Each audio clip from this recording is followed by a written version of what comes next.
Mr. Paul Findlay, is this, that the American nation today is on the side of Israel, and therefore it is alienating itself from the Muslim world. It is also becoming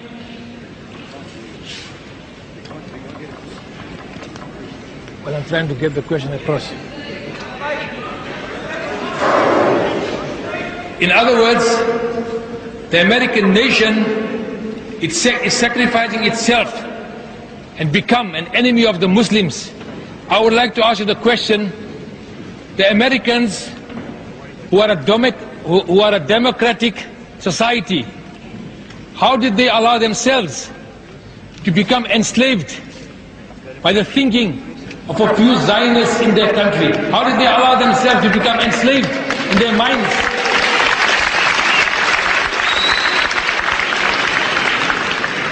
The second question is this. It's tied up with this. It's just tied up with this, and you can answer at the same time. The second question is this, that don't you think if Israel is set up for destruction, then America will also have to be set up for destruction? Because the destruction of America will be the destruction of Israel, and Israel is destroyed.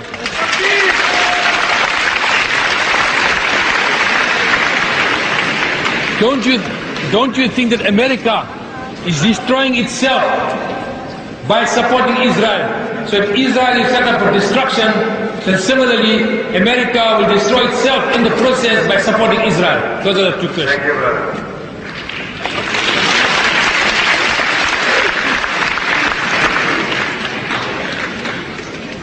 I hope I grasped the two questions. The first, I believe, is why has the United States become the slave of the State of Israel? Does that summarize the question accurately?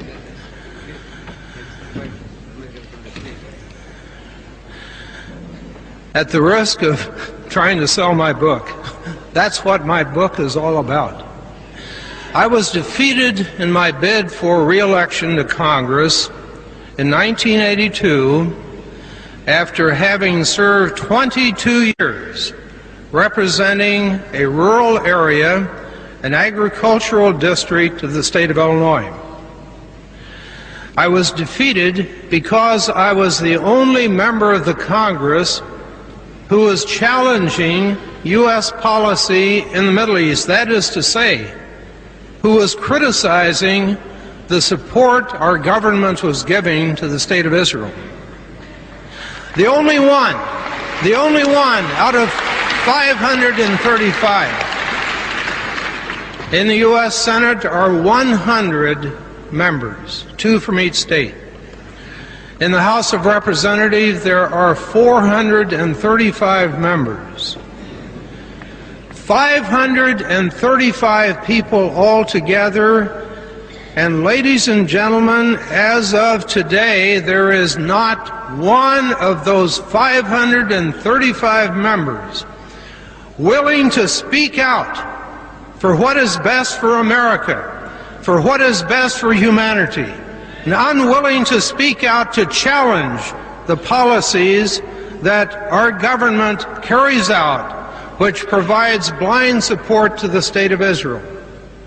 Now, I could keep you here all night and explain in detail why it is that every one of these 535 elected representatives of the American people are so terrified of Israel's lobby that they dare not speak out and challenge what is going on today.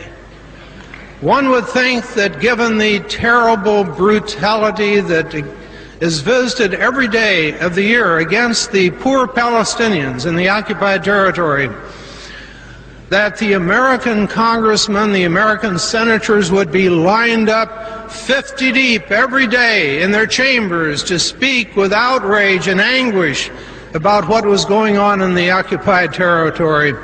But you can search the congressional record, which prints every word that is said in both chambers of the Congress, and not find one word of criticism of Israel for its behavior.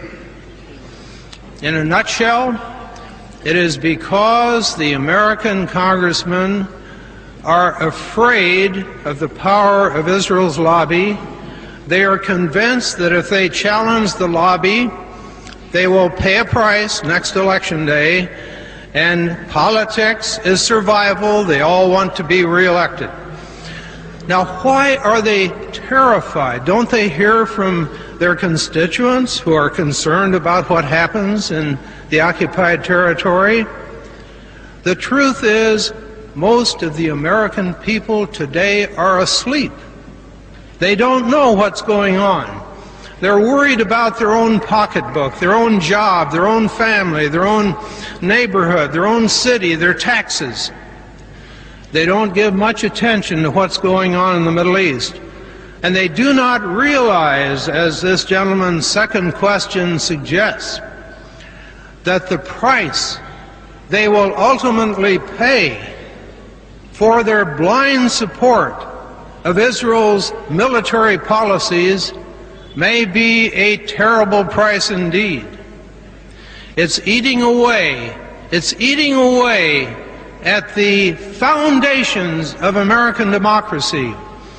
Israel's lobby has been able to stifle dissent, to frighten members of Congress, to keep them from speaking out. It has also reached its arms of influence out into the universities and colleges. It has reached the business community.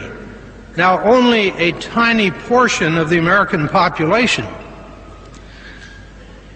is supporting the lobby for Israel in the United States. But that tiny portion of the population supports it with such zeal, such fervor, such persistence, that it is able to dominate the debate on Capitol Hill and control almost to a total degree the making of U.S. policy in the Middle East. It's a dreadful situation that threatens the cherished institutions of the United States.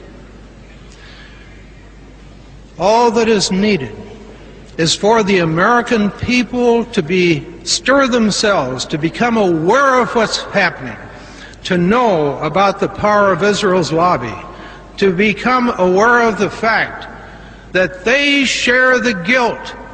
They share the guilt of the dreadful atrocities being perpetrated against the Palestinians every day in the year. They will then exercise their influence through the electoral process, and changes will come. It's my hope that my book and the work of others in the peace field will somehow awaken the American people, create understanding in time to avert the dreadful calamity that this gentleman's second question forecasts. Thank you.